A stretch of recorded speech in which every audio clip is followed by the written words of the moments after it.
Morning, everybody. Today is Saturday, January 10. It's looking to be a pretty clear, cool morning here in the Big Dirt Ocean. And today we're going to make some chicken stock. I want to make some soup next week for my friends at work, and I'm going to need some chicken stock. Now, boxed chicken stock works perfectly fine, but when I've got this stuff laying around, I just go ahead and use it.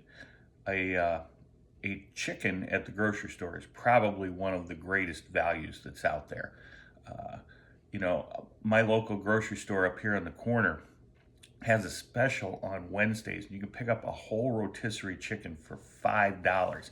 That's less than you can buy a damn chicken for. So it's a pretty good deal. And the thing about those is whether you make them yourself or you pick up a rotisserie at the convenience store or the grocery store or wherever, is that you've got at least 3, maybe 4 meals out of the thing. You can take it home, you can tear pieces off it and eat it, you can use it to put in enchiladas or soup or sandwiches the next day. So you get a couple meals out of it, but whatever you do, don't toss the carcass, because these things are phenomenal. And look, they freeze well. If you've got a vacuum sealer, you want to do it, because you can make the best chicken stock you can make at home. You want it gelatinous, which means you need the skin, you need the bones, you need the connective tissue, all the little nubbins on stuff. Hell, I think you could probably even use leftovers from whatever you didn't eat on your buffalo chicken wings. You could bring those bones home and use them. Just try it. You're going to be the weird person at your local sports bar, but just do it. So anyway, here's a carcass I have. It's from last summer. See there? It says Yicken.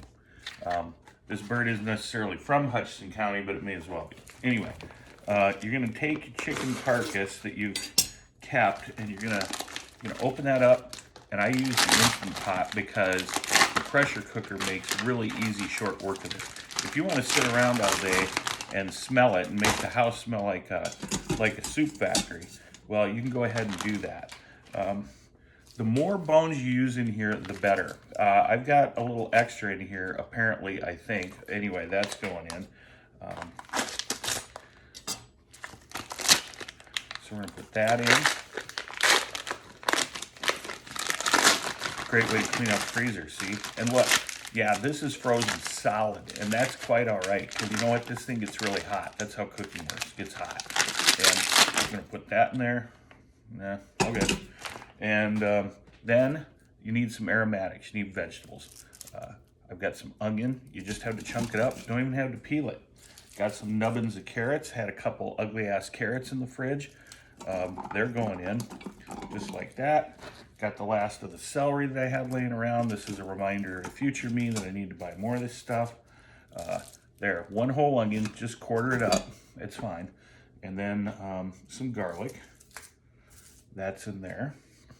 And okay, some bay leaves and some peppercorns, whole black peppercorns. Just open the top of the mill and put them in there.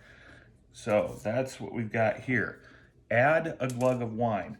This is cheap ass Sauvignon Blanc. That's not the brand name. This one happens to be Barefoot, and I see that it won gold and best of class. I'm not sure what class, but anyway, it's good enough for this. Put that in there.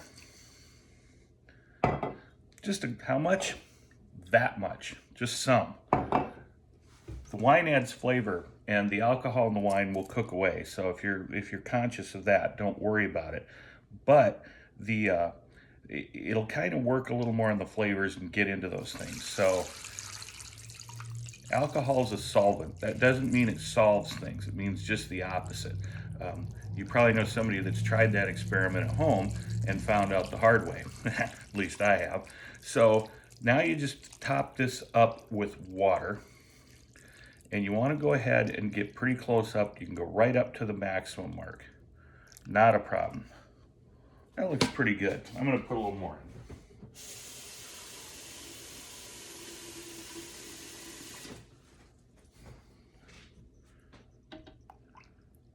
There we go.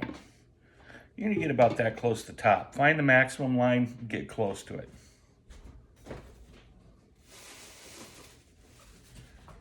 I bought some parsley yesterday, so I'm going to put some of that in there too.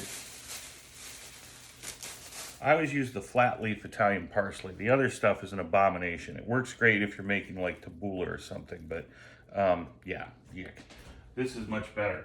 Unfortunately, it means I have to drive to Hy-Vee to get it because the fine folks at Fairway don't seem to stock this stuff for me no matter how many passive-aggressive comments I make about it. Now we are just going to put the old lid on here, set the ceiling, get your manual going. I'm gonna put this on high pressure and we're gonna run this sucker for about an hour. Then you know what we're gonna do? Whatever the hell we want, because this is gonna be just fine. Just let it rock. It goes onto the keep warm setting. And when it's done, we're gonna strain it and put it in a container. So we'll come back for that later. But right now, good to go.